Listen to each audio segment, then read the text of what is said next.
Hello guys, আজকের ভিডিওটা তাদের জন্য যারা খাওয়াতে ভালোবাসেন এবং খেতেও ভালোবাসেন, কিন্তু বেশি খাটাখাটুনি পছন্দ করেন না। তো ভিডিওটা স্কিপ না করে পুরোটা দেখবেন। আজকে কত সহজে একটা চিকেনের প্রিপারেশন বানিয়ে আপনাদের দেখাবো। আজকের রেসিপি চিকেন ভাপা। চলো তাহলে শুরু করা যাক। আমাদের এই রান্নাতে কি কি ইনগ্রিডিয়েন্টস গুলো লাগছে তোমাদের প্রথমে একবার দেখিয়ে দিই। খুব বেশি কিছু লাগছে না, যেগুলো লাগছে মোটামুটি সবার বাড়িতে অ্যাভেলেবেল থাকে। চলো দেখে নাও।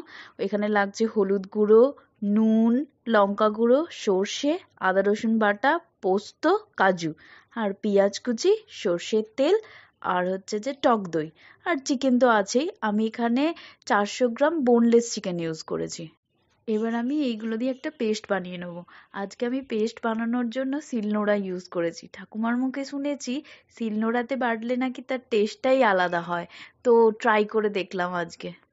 এবার আমি শিলেতে একে একে সব দিয়ে দিচ্ছি। সর্ষে, আমাদের যে যে ইনগ্রেডিয়েন্টস গুলো ছিল, হলুদ, লঙ্কা, সবই একসাথে দিয়ে দিয়েছি। যেভাবে মিক্সিতে বাটি ঠিক সেম ভাবেই এখানেও সবকিছু দিয়ে দিয়েছি। লঙ্কা, যে যে ইনগ্রেডিয়েন্টস গুলো ছিল, এর মধ্যে এবার সামান্য একটু জল অ্যাড করে এবার আমি এটাকে বেটে নেব। আমাদের বাটা হয়ে গেছে। এবার আমি এটাকে একটা প্লেটে তুলে নিচ্ছি। দেখুন ভালোই বেটেছি না?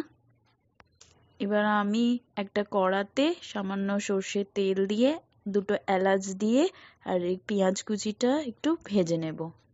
আমাদের পেঁয়াজ কুচি ভাজা হয়ে গেছে। পেঁয়াজগুলো এবার আমি একটা প্লেটে তুলে নিচ্ছি। ব্যাস, আর আমাদের তেমন কোনো কাজ নেই। এবার জাস্ট রেডি করে জিনিসটাকে উনুনের মধ্যে বসানো। তো চলো রেডি করা যাক। আমি একটা টিফিন কৌটোতে প্রথমে যে পেস্টটা বানিয়েছি সেটা দিয়ে দিলাম। তারপর ওই যে জলটা বেশি ছিল আদা রসুনের, সেই জলটা দিয়ে দিলাম। এবার চিকেনগুলো একে একে দিয়ে দিচ্ছি। এবার এর মধ্যে আগে থেকে ফেটিয়ে রাখা টক দইটা দিয়ে দিলাম। এবার এর মধ্যে অ্যাড করছি সর্ষের তেল।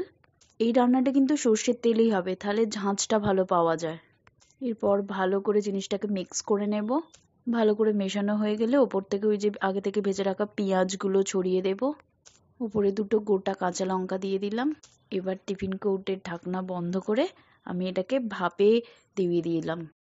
ভাপে দেওয়ার জন্য আমি এখানে ইউজ করেছি একটা বড় পাত্রের মধ্যে 1/3 ভাগ জল নিয়েছি। টিফিন কৌটোটা যাতে 1/3 ভাগ ডুবে থাকে এই রকম জল নিয়ে প্রথমে জলটাকে ভালো করে গরম করে নিয়েছিলাম। তারপর তার উপর টিফিন বক্সটা বসিয়ে দিয়ে ভাপে রেখে দিয়েছিলাম 20 মিনিট মতো। আর আজকে আমি উনুনে করেছি রান্নাটা। ফার্স্ট টাইম উনুনে করলাম, বেশ ভালো লাগলো। গ্যাসে তো করেই থাকি, তাই ভাবলাম আজকে উনুনে ট্রাই করা যাক। এবার আমাদের হয়ে গেছে। এবার আমরা ওটাকে নামিয়ে নেব।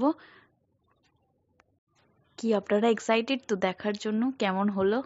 চলুন খোলা যাক ঢাকনাটা। দেখে বলবেন আপনারা কেমন লাগছে দেখতে। দেখেই মনে হচ্ছে না এক্ষুনি খেয়ে নিই। এটা গরম ভাত দিয়ে জাস্ট দারুণ লাগবে। এবার আপনাদের এক পিস তুলে আমি দেখাচ্ছি প্লেটে। দেখুন একদম সিদ্ধ হয়ে গেছে আর খেতেও দারুণ হয়েছিল। বিশ্বাস করুন গরম ভাত দিয়ে এটা খেতে জাস্ট দারুণ। বাড়িতে একবার হলেও ট্রাই করে দেখবেন।